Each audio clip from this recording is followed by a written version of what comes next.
FIA Formula 4 Esports Regional Tour makes its way around the world, and today we land at America's National Park at Speed to round ourselves out for an interesting week 2 of competition. Hello everyone, welcome along to RaceSpotTV for the ride, where my name is Arjuna Kankipati, delighted to be joined alongside by Joe Peak as we go racing at potentially one of the best road courses in Road America, if not the world. Joe, an interesting schedule for these drivers in this America's region of the FIA Formula 4, and it really goes to show what a diverse set of natural road courses that we really have to go racing with in a low-powered racing machine. Yeah, and I mean, compare it to last week where we had one of the shortest tracks in North America, and this is now, I believe, one of the longest here with Road America. Incredibly long lap, and after that, and we don't even race in North America. We're heading off down south to the only track that we have down there in Brazil with Autódromo Jose Carlos Pache, or Interlagos as most people know it. But otherwise, really a lot of classics here. Long Beach is going to be tricky. Virginia International Raceway is a classic, but watch out for Willow Springs. That's going to be an unusual one, considering it's usually a club track, but this car should suit it nicely. And I'm just looking forward today because this is a popular circuit. It's one of the most popular on iRacing as well, just because it's so much fun to drive. Of course, this FIA Formula Esports Regional Tour has 4 regions: Americas, Asia Pacific, Europe is then broken up into the North and South.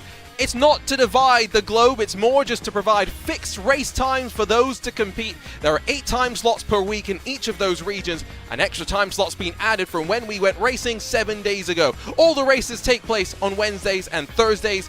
The reality is, Joe, if you wanted to, you could complete all 32 races a week, but ultimately it gives a nice time for people to find competition week in and week out. I'm very jealous of anybody who can race 32 times and have the time for that. But yeah, there's going to be some dedicated drivers here. And this is fantastic that they're really able to kind of centralize it, if you will, for each region, so that everybody can kind of face off against one another and get to see who's the best among their locals, and then maybe work their way up the order as well to something higher. We've got a bit of a diverse field that we'll talk about in just a few moments' time. This is open to anyone with a non-rookie license. There are, I think, 6 races, 6 splits going on right now. Drivers divided up by the iRating that they have accumulated. A look from up above at the track nestled in Elkhart Lake, Wisconsin. Joe, talk us around this wonderful facility. Well, it's, like I said, a huge track at 4 miles in length, 14 turns around here. And the biggest feature about this place is the long straights. You mentioned it earlier, not a very powerful car. We're going to see a lot of slipstream battles around here in these vehicles, but don't count out some of the trickier fast turns that we have. You think about corners such as the carousel. It's only a little lift in these cars, so it's going to be a bit dangerous as to who can be right on the edge. And of course, the kink's going to be flat out, but watch out for anybody brave enough to go side by side. And Bill Mitchell Bend there up at the top of the screen is also going to be very, very sketchy.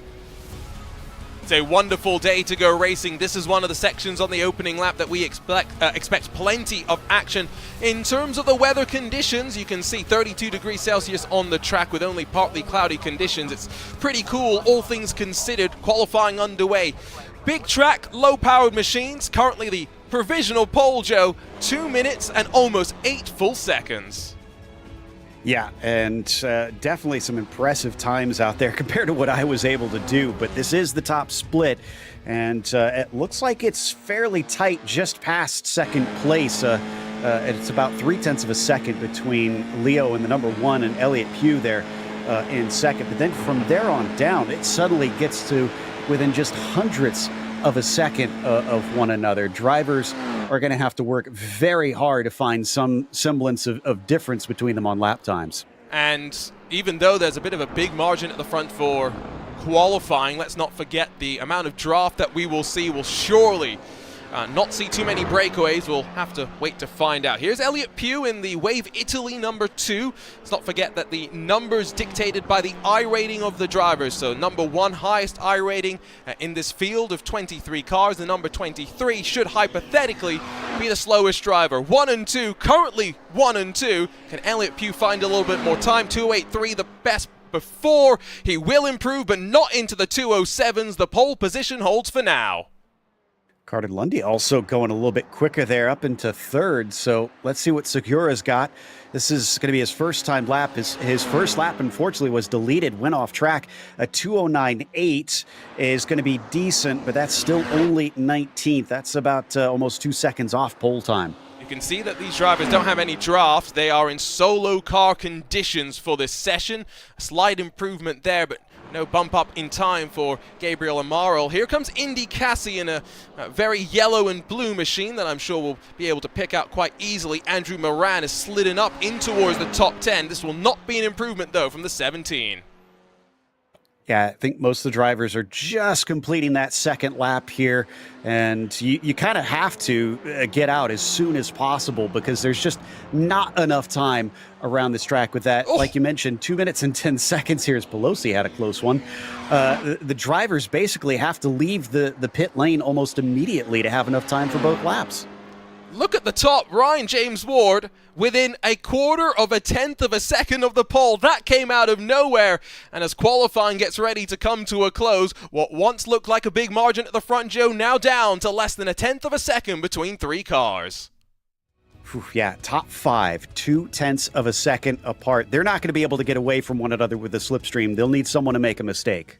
Ready to go for round 2 of the FIA Formula 4 Esports Regional Tour. We made our way from the Temple of Speed to the American National Park of Speed. What fun we're going to have, and it's going to be a Californian that brings us to the green with a 207.996, the only driver to punch their way below a 208. It's Leo Ovechharov that will be alongside Ryan James Ward, Elliott Pugh, and then Emmy Stang on the second row of the grid. Carter Lundy in the Skip Barber Racing School colors is alongside Carl Mitchell, while 7th is going to see Diego Acebo and then Paulo Dreiter. Chaz Weber, Andrew Moran through your top 10 with Luis Felipe Calderon and then Indy Cassie sharing row number 6. Matthias Godoy, Andrew Schittking, and then Ezra Kelderman, Gabriel Amaro, Connor Clifford, and then William Boisvert round out your top 18 cars. Mike Pelosi, Mauro Segura, Chase Small, Nor Hendricks, and then Nick Pelosi. 23 machines that get ready to roll. And what's always interesting when you come here to Road America with its uphill climb towards the start line, when you get a standing start, Joe, those at the back going to be slightly compromised. Yeah, it's a pretty steep hill, honestly, but the bigger problem with being at the back is coming down into turn 5. Watch out for it. It's a real danger zone on the first lap. Drivers often get a little overambitious, and remember, the tires are going to be cold here at the start, so they won't have as much grip as they necessarily think into there. Still waiting for the final couple of drivers to line themselves on up. 20 minutes of racing means probably only 10 laps. How many laps do you think before we see a bit of a breakaway here, Joe? I'm guessing it's probably going to be at least 3 laps before we get a decent group broken away. It looks like we just about have everybody out there now. Ready to go as the lights build for round 2 in the FIA Formula 4 Esports Regional Tour. The Americas region lands at Road America, and it's a great start at the very front of the field. The number 1 car of Charov will lead us in towards the opening corner. A couple of cars still climbing up the hill behind. The challenge, though, comes from Elliott Pugh up the inside of Carl Mitchell. Already a swap for second. Drivers not being too aggressive, mindful of the grass on the outside, and safely through turn number 1 or 23 descend into the second corner. Yeah, and it's getting a little bit tighter down there. Everybody wants to get as good of a run as they can out of here because down the moraine sweep, it's so important to have as big a speed as you can so that you have a chance to pass into turn 5. And I think Ulcharov is already going to be under threat here. Here comes the jink to the outside from the very blue machine of Elliott Pugh. Deep under the brake goes the leader, and the undercut will present the lead. And second then to Ryan James Ward. Your pole position driver slides back, not the only driver to overcommit, but now under the Corvette bridge, still under fire and dropping to 4th. Leo did not have a good run through there, and when you're the first one, it's always a little bit more difficult. You don't have anybody in front to kind of base the grip on, so you're kind of guessing, and he guessed wrong, and that cost him track position. But, as it looks like we had a little bit of a problem in the back there, but like I said, it's easy to keep up with faster cars here because of the slipstream. So as long as he doesn't fall any farther back than this 4th, I think he'll be able to stick with this top group. See how it plays out, but 10 laps doesn't sound like a lot, but when each lap is 4 miles, there's plenty of distance to be run. Here comes Ryan James Ward in the draft of Elliott Pugh. Not going to miss those two machines. Very distinctive liveries, but no move attempted into Canada corner, and through Bill Mitchell Bend, they will sweep towards the final corner with what seems to be a conga line that goes all the way back to 11th position. Yes, we had that one bit of drama through the hurry downs, but outside of that, a tidy start to the race. Yeah, good to see that everybody kept their heads together, especially at this high level of competition. The drivers can often get super aggressive, so everybody showed a lot of respect, and I think Ward has got a very good run again. He had one before, but he's actually been bump drafting. You could just see him do that there on Pugh. He's trying to push him forward to see if they can maybe get a little extra space, but it's not going to work because Stang is going to get in there and they're going to touch wheels. Aggressively to the inside, but now on the outside, down the hill, momentum presents itself to Ryan James Ward. Got to be careful here out of turn 3. Long run out of this corner. Ward on the outside loses out. Already 8 tenths built at the front of the field for Pugh. Oh, Pugh is going to need this in a big way. He needs to try and run away. He's about 8 tenths of a second, so they'll feel a little bit of that slipstream if they keep battling, and they're all side by side, so that's likely they could really lose him, and he could run away. His locking it up. Ward somehow doesn't wreck anybody. Another car went very, very wide, but again out of turn 5 safely. We will go single file. They'll somehow for second sort it out. The pole position sitter back up to second. Draft in these cars going to top out at about 1.5 seconds. Elliott Pugh is in danger of being able to break the toe. Those behind have got to start working together. Ryan James Ward has not got the memo though. Back up the inside of Emmy Stang. For the second time now, he's banged wheels with the car next to him. Oh, look at how tight they're racing. They got to be careful out there. Right now, Stang and Lundry are side by side coming out of the carousel. Is anybody going to give way? Because it's going to be real marginal trying to do this too wide through the kink. And yeah, wisely, it looks like Lundry backed out. Still, the gaps mean the draft goes all the way back to 11th position. Back side by side they will go. Non-stop action here, this time building to Canada corner.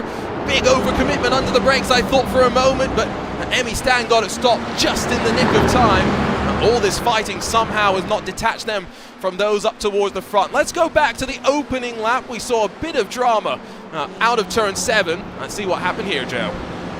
Yeah, so this is down through 7, like you said, which is pretty tough on the opening lap. It's barely flat out, and it looks like the two wide just didn't quite work. They tangled up, and one of them went for a spin. So I believe Indy Cassie and Matthias Godoy came together here. One more look at it, and you just see running out wide. There's room to go too wide in these slow machines, but it's by no means easy, and they just unfortunately ran out of room to run. There's the side-by-side that continues as Carl Mitchell slides backward after getting a bit of a tank slapper through turn number 1. Emmy Stang back up the inside of Carter Lundy. If these drivers keep going at it, they are going to lose track of those top 3. Yeah, Ovcharov is doing his best to catch back up, and he's probably the best one to lead this charge up to Pugh, because remember, he took the pole, so he's cut it down to about 9 tenths of a second. He's getting a little bit into it, and he's bringing along Ward. The rest of them, though, you're right. I think they're going to lose touch, and Lundy still side by side once again with Stang. Stang going way down to the inside into turn 6, and then behind it looks like Acevedo is going to try and get involved. Yep. And 1.7 now splits 3rd and 4th position. Bye-bye draft and any chance of clawing back up. Here comes potentially the 5 of Paulo Dreiter to sail up the inside of a Sabo. Not going to be able to do so. And now Andrew Moran will have the inside on the run in towards the carousel. This is the problem with this sort of pack racing in this car. If you go on the attack, sometimes you leave yourself vulnerable. Luis Calderon's going to get past Dreiter as well. Yeah, remember what I talked about earlier, long straightaways, you always want to focus on the corner exit so that you get yourself more of a run, and there is what I was talking about with Dreiter going off into the grass through the kink. He lives to fight another day. I wouldn't risk that too many times, as Mitchell looks like he's going to get at least one of the spots back that he lost in turn 1. So, 3 cars now break away at the front, all while, big incident there for Gabriel Amaro. You see the tail end of it and somehow able to spin out of it without too much damage to the rear end of his car. But you just look at the fighting all the way through. So much draft for these cars, Joe, that they are just tucked together almost like they're on a string. Yeah, and that's a little bit of lack of awareness there from Gabriel, unfortunately. When you're coming into turn 3, there's just a little bit of a jink off to the right. So you have to make sure that you give enough space when you're braking, or else that'll happen. You'll just clatter into the car next to you. 3 wide into turn 1, but we make it work. Acedo is going to take the point now. Emmy Stang and Carter Lundy cannot get separated from one another. Up the inside, the Skip Barber Racing liveried machine of Lundy, the 6, gets on through. Stang loses some momentum. Andrew Moran joins the fun as well. A gap now between the top 3 and these drivers, Joe, in 2 laps, up to 4 seconds. Yeah, now that they've caught Pew at the front, it's going to be interesting to see if they continue to work together, if they also lose time trying to fight like these guys are. Acevedo with a clear run in front of him. He stays above all of this craziness. Looks like Moran's going to try and take the inside away from Calderon down into 6. It's hard to take it around the outside, though I've seen it done, and he's going to keep with it impressively. I tell you what, the captain would approve of the attempt, even if it didn't necessarily pay dividends. Moran's going to cover the inside down the hill. I was wondering if Calderon was going to try and go the long way around, but fortunately everyone tucks into line. The one thing about Road America, Joe, it looks simple when you look at a track map. 90-degree corners for the most part. But it's the subtle elevation changes, the way that each corner differs from one another, that makes this track so demanding. Absolutely. And I'll tell you, having been here in person a couple times, the elevation here in the sim, though it is accurate, it really doesn't do it justice. It's huge ups and downs. There's quite a bit of elevation change. And down here into Canada Corner, it's not as dramatic, but that is a dramatic exit, unfortunately, for Calderon, who catches the car. And there's somebody spinning as well behind him, trying to make it looks like Boisvert. That is maybe a sympathy spin, and now still trying to get up to speed, hoping not to get tagged by the rest of the field. It's going to kick off plenty of drama without a shadow of a doubt, and it's the inevitable result of, I think, what was proving to be a bit of a physical battle. You commented on it slightly earlier. Multiple times we saw wheels touching between some of these drivers. Given they are open cockpit cars, a big risk. Here's the look at the replay into Canada Corner. Yep, tried to steer into it. Car was there. I'd put that a little bit more on Calderon. Just, you have to be aware that there's a car to your inside and you try to turn into the corner without leaving them the space, and, well, that's going to happen. See if we can ride on board with Carl Mitchell, who got a pretty good look at it, and, oh, Moses up the inside. Nice reactions. You can see how quickly he had to snap at the wheel to try and stay out of it. And on top of that, he's got other people chomping at the bit to try and get through too, and still didn't lose a spot. Oh, 3 wide into turn 5 as Andrew Moran continues to lose out in this little battle. Emmy Stang has dropped down 4 positions to 8th, Chaz Webber behind. All while 3 drivers at the front just continue to set the tempo. The drivers behind, Carter Lundy and Diego Absedo, have been able to settle into a rhythm. The problem is, last time around at the line, they were more than 7/10 off the pace of your leader. And these drivers are doing what we see often at Indianapolis, Joe, swapping back and forth and using the draft to try and pull away. Yeah, and I mean, you kind of have to at this stage that Lundy and Acevedo are going to have to play a little bit of leapfrog, but they're kind of doing that, like you said, up at the front. They have to play nice, though. Yeah, there you go. And that was the wisdom showing from Ovtcharov. They're just backing out of it, letting Ward through, because otherwise they're going to lose too much time to those behind them. Absolutely. And this is where you know that with 10 minutes done in this race, coming to the line, probably 5 laps to go, and it's only on that final lap that really these drivers will be concerned about who's leading. It's all going to come down to the final 4 miles and potentially a drag race up the hill towards Barney the Flagman, right around there where the race will officially end. It could come down to who gets a good run out of the final corner, Joe. It could, but I wouldn't leave it until then. From what we've seen so far with Ward, he'll catch him, but he hasn't actually been able to pass that we've seen. Now, we don't know if he's holding back necessarily, but it hasn't looked to me like he's lifting before the line. So I think he's probably going to have to try for it, maybe down into Canada Corner instead. If you are following various esports news, then you will know that the British Formula 4 Esports Championship announced its grid today, or most of the grid. 2 drivers still TBA. hailing from David Beckham's esports team, Guild Esports. It's an interesting grid. The champion Luke McEwen continues to represent Stormforce Gaming, and the Apex Racing team Peter Berryman's going to be paired up with him. The other hits include Aston Martin esports team entered alongside Williams Esports Pure Sims. Gordy Much is there, of course famous for winning a championship alongside Jimmy Broadbent. These are cars, whether it's in the real or virtual, Joe, can propel you on forward. It's great to see, not just with this Formula 4 regional tour, that drivers can get their competition fix, but that is a tournament, of course, where we're going to see the best drivers going at it over the course of September, October, and November.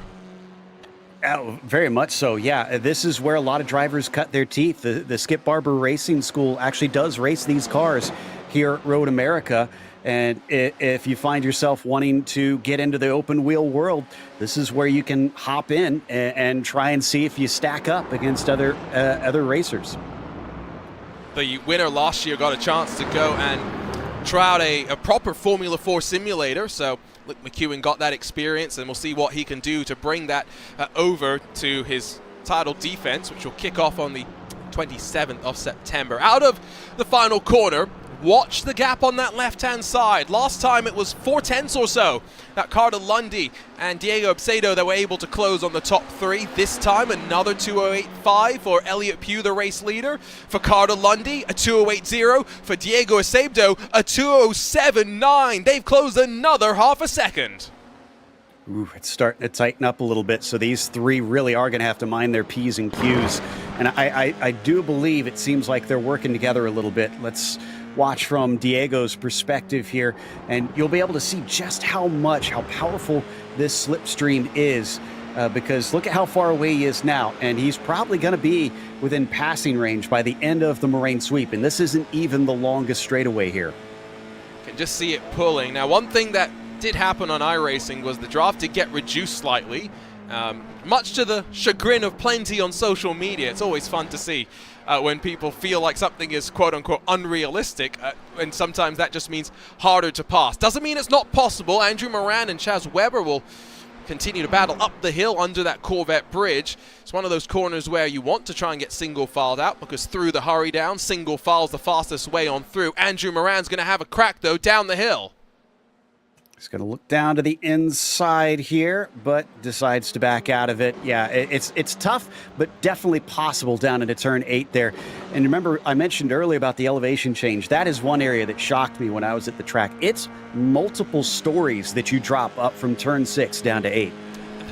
Again, one of those things that I wish we got a better way to visualize in some of the track maps and stuff. And now, of course, in simulators, you're somewhat limited. Unless you've got a motion sim, you're not necessarily going to feel everything. But for those that do, oh boy, is that a visceral experience. Alongside, Andrew Moran slides on past Chaz Weber. Not necessarily too much of a defense put up there. It's more up towards the front where I'm continuing to be quite curious. It's going to be another half a second or so that I think Carter Lundy's going to slash off the top three, where there has been a bit of change in the ordering as they climb up the hill. We'll have 3 laps to go, and I feel like 3 will not be fighting at the end. It might be 5, but for second, it's on. Yeah, Ward was just slightly off into the grass, and Leo thought he had a chance with that, but yeah, look at him back out now. So again, he's trying to think long term. He doesn't want to try to go through the corner too wide. You can get too wide in the straightaways, you don't lose anything. But as soon as you compromise each other's racing line through the corners, that's where the slowdowns come. And like you said, Lundy is just chipping away here. Needs a little bit more, but it might come down to the last lap. It's a great look from behind.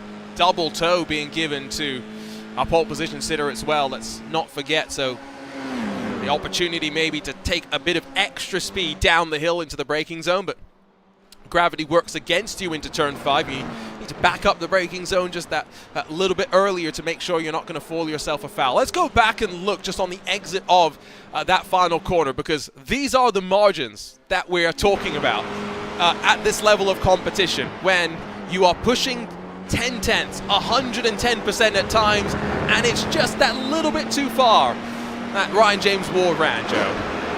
Yeah, and that was twofold there. You're not going to have as much grip out in the grass, so that slowed him down. And honestly, these curbs, they're not super high, but in these cars, they will hit the bottom and they will upset the car and keep you from using as much of the grip as you can. So you actually don't want to ride the curbs all that much. Are we going to see a swap for the lead into Canada corner, coming towards what will be the penultimate lap of the race? Ryan James Ward has the UK flag on his left-hand side, a kaleidoscope on the right-hand side, but slides on through to the race lead. Elliott Pugh's going to get the up and under and try and get alongside in towards Bill Mitchell Bend. Got a great view riding from third position. Lead officially changes hands, and with 2 laps to go, I feel like being the leader is the most dangerous position possible. Ryan James Ward runs wide once more. Ward disagrees with you. He's trying to get that track position, and I do think it's worth something, but, well, okay, here we go. Here's the run past him, and that almost squeezes out Leo. Pugh is able to get there, but he wasn't ahead of him at the line. Ward led that lap. That's the critical thing there. It is, and I think maybe a bit of a test to see what he needs to do on the final lap of the race. This is the analysis, the downloading of data that they need to do, all building to the split-second decision-making that will be done on the final lap. Pugh gets the rear end stepping out on him as he powers out of turn number 3.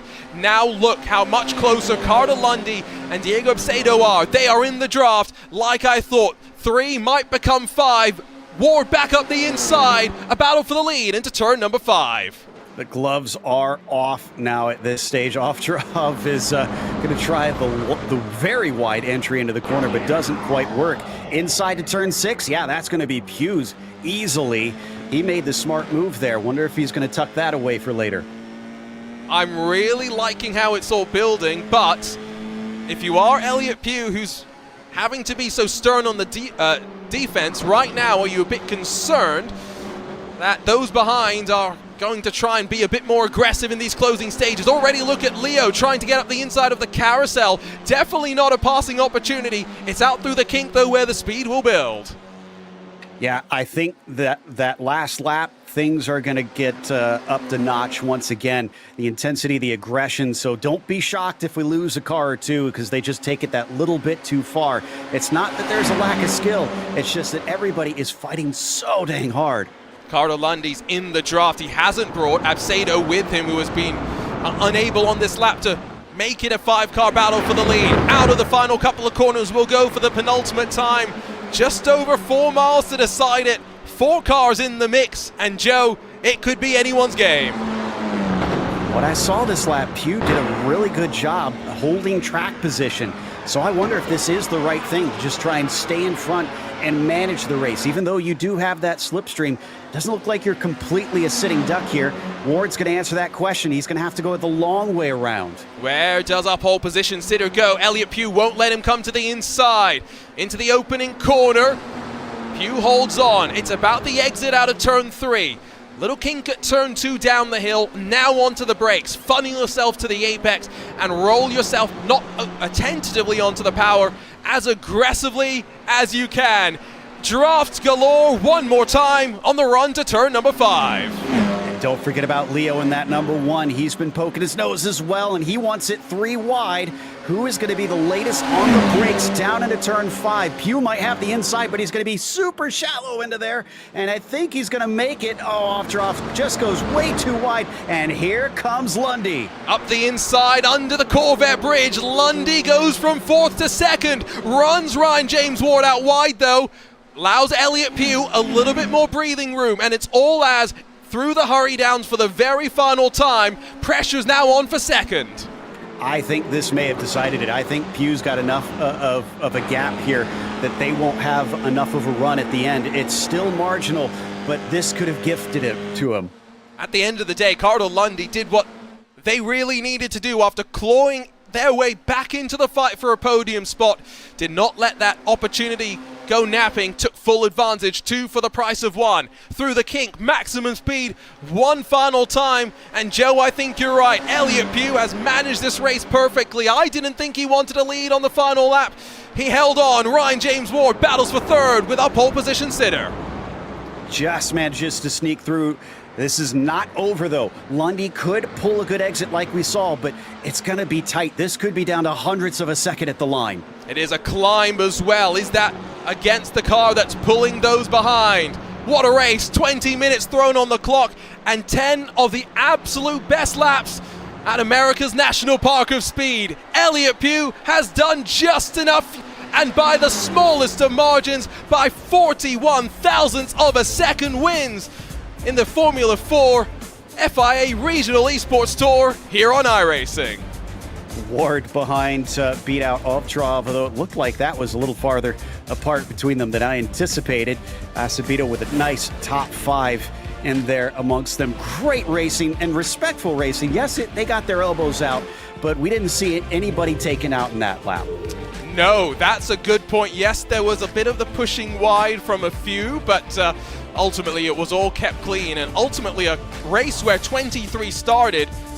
Only one is going to be classified as a DNF, and that was only 2 laps down. Connor Clifford retired in the closing stages. This concept is so much fun. Next week, another region for us to navigate to on RaceSpotTV, but we know when we come to Road America, it will always put on a show, and as expected, it was one to behold. Elliott Pugh, 71 thousandths, it turns out, at the line to split first and second, but it was all about managing the final lap. Carter Lundy goes from 4th to 2nd in those final 4 miles, while Ryan James Ward just beats out Leo Ovcharov to be able to grab the final step on the podium. 4 cars split by just 1.1 seconds, though. That goes to show just how close they were. Diego Acedo was just unable to close onto them in the closing stages, while Emmy Stang, Paolo Drake, a bit of a drag race for them to the line with 700 splitting them as well. Kyle Mitchell, Andrew Moran, and then Chaz Webber, the final cars in the top 10 after what was a pretty interesting race for all. Andrew Sitching and then Indy Cassie 11th to 12th positions, with Luis Felipe Calderon recovering to 13th.